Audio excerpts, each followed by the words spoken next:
uh, a huge change in the aesthetic here on Sad Sad today.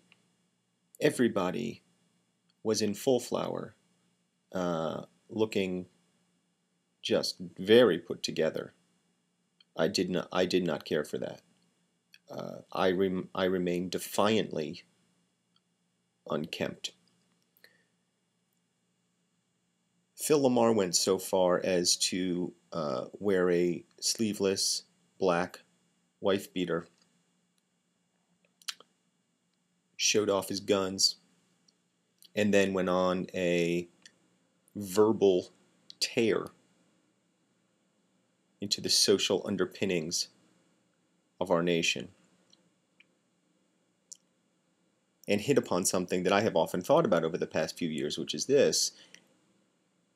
When I was a kid, and I'm sure all of you, when we were kids, show business was looked at upon as the diciest of professions. No sane person would go into that because the work was so temporal. But Phil brought up the point correctly that all of American work has now become temporal, and that those of us in the creative community, in a certain sense, have an advantage because we understand the survival instincts necessary to keep generating work and keep reinventing ourselves to stay competitive in an economy where your skills are diminishing from the moment you acquire them.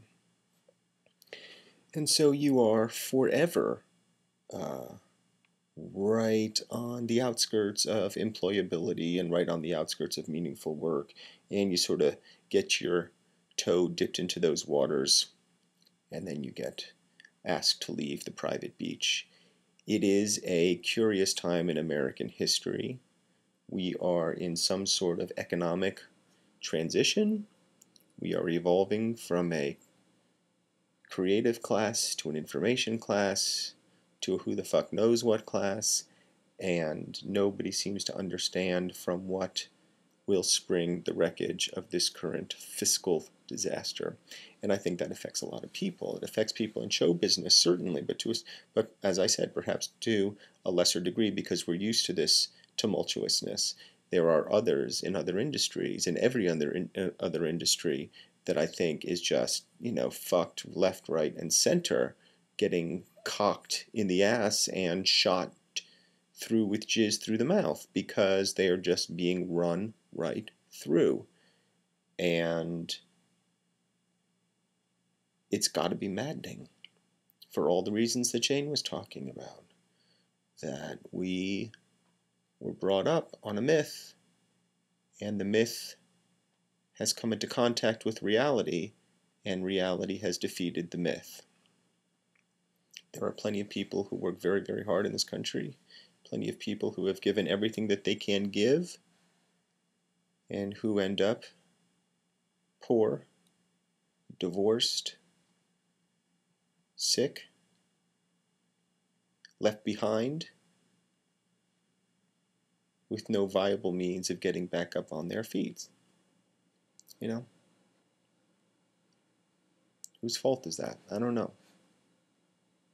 Is it the job of the government to come in and rescue them? I don't know. But I think it happens, and I think it happens a lot.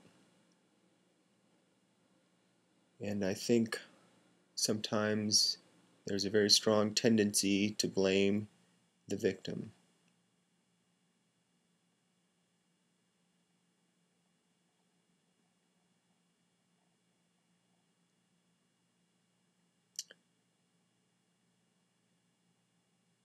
Even when the victim's kind of a dickbag.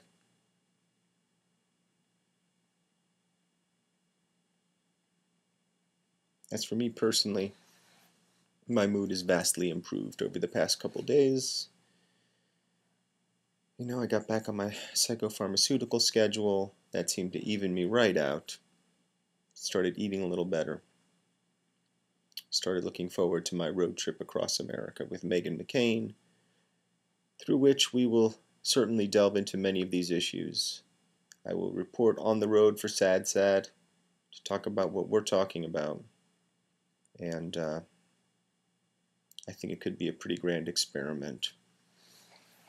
I am hoping to leave behind a family of feral cats somewhere in Key West.